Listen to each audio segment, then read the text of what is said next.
when I lived up on the mountain, this guy called me, and he said, "I got, my dog is 13 years old, and I just took her to the vet. This was in the fall."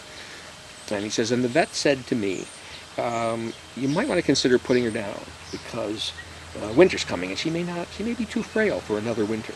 Okay. And he says, "But if you want to check," he says, "there's a guy who claims to know what animals are thinking and feeling, and he hands this guy my card." Okay. So the guy calls me and says, "Will you come out and talk with her?" I go out to the house. This dog, beautiful dog. She says, "Oh no, I'm nowhere near wanting to pass. I'm not ready to go." She shows me a picture of herself playing in the spring. Okay, which to me that meant that she expected to be around, in 6 months and be running around in the spring. Okay, and he was concerned, because of what the vet had said. So he says, "Well, what about the winter?" She says, "I'll just lie by the wood stove. If it's cold, throw an extra blanket on me. I'll be fine. I won't go out as much if it's really cold. No big thing." And then he says, "Well, how will I know when it is time?" And she paused a minute and think about it. She says, "Well, if I lose the use of my back legs, then that would be the time, because then I wouldn't be able to climb up the few steps to the loft and sleep by his bed, her owner's bed." So we left it like that. Okay. A couple months later, I get a frantic phone call from him. He says, "She lost the use of her back legs. She's in the car.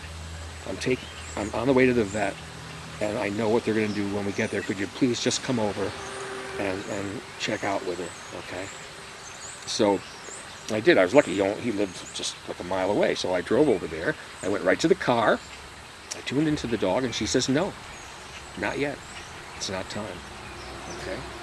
So now, by now, he didn't. He wasn't suspicious. He said, "Okay, all right then." Okay. Now I get home. I get an email from him. A day or so later, he says that he had carried her to the car because she couldn't use her back legs. She walked back from the car on all four legs and lived another year and a half.